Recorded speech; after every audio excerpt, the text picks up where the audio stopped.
प्रामुख्याने रब्बी हंगामात घेतले जाणारे पीक आहे। गहू उत्पादनासाठी योग्य काळ, जमीन आणि पाणी, खतांचा योग्य वापर महत्त्वाचा आहे। चला तर पाहूया आजच्या व्हिडिओत गहू उत्पादनासाठी कोणत्या गोष्टी महत्त्वाच्या आहेत। पहिलं म्हणजे जमीन। गव्हाच्या लागवडीसाठी मध्यम ते भारी सुपीक जमीन सर्वोत्तम मानली जाते। अशी जमीन गव्हाच्या चांगल्या वाढीसाठी उपयुक्त असते।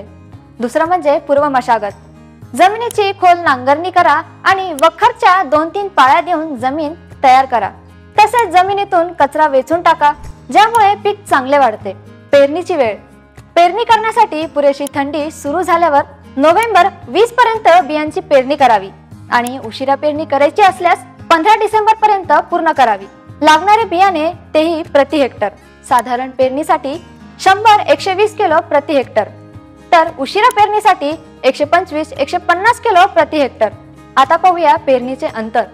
2 ओळींमधील अंतर हे 22.5 सेमी ठेवा, त्यामुळे झाडांना वाढण्यासाठी पुरेशी जागा मिळेल। रासायनिक खते तेही प्रति हेक्टर। साधारण पेरणीसाठी 50 किलो नत्र, 50 किलो स्फुरद व 50 किलो पालाश पेरणीच्या वेळी द्यावे आणि 21 दिवसानंतर 50 किलो नत्र पुन्हा द्यावे।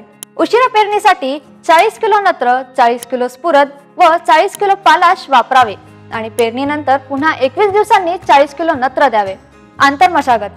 पिकात 2 वेळा खुरपणी करणे आवश्यक आहे, त्यामुळे पिकांना वाढीसाठी पोषक घटक चांगले मिळतात। आता पाहूया पाणी व्यवस्थापन व विशेष माहिती। पेरणीनंतर 21 दिवसांनी पहिली पाण्याची पाळी द्या, म्हणजेच झाडांची मुळे फुटण्याच्या अवस्थेत। यानंतर फुटवा, कांडे येणे, फुलोरा आणि दाणे भरण्याच्या अवस्थेतही पाणी द्यावे। तांबेरा प्रतिबंधक जातींचा वापर करावा, ज्यामुळे गव्हाचे पीक रोगमुक्त राहते। तर गहू उत्पादनासाठी योग्य जमीन, पेरणीची वेळ, बियाणे, खतांचा वापर आणि पाणी व्यवस्थापन अत्यंत महत्त्वाचे आहे। यासोबतच आंतर मशागत आणि रोग नियंत्रणासाठी तांबेरा प्रतिबंधक जातींचा वापर करणेही देखील महत्त्वाचे आहेत।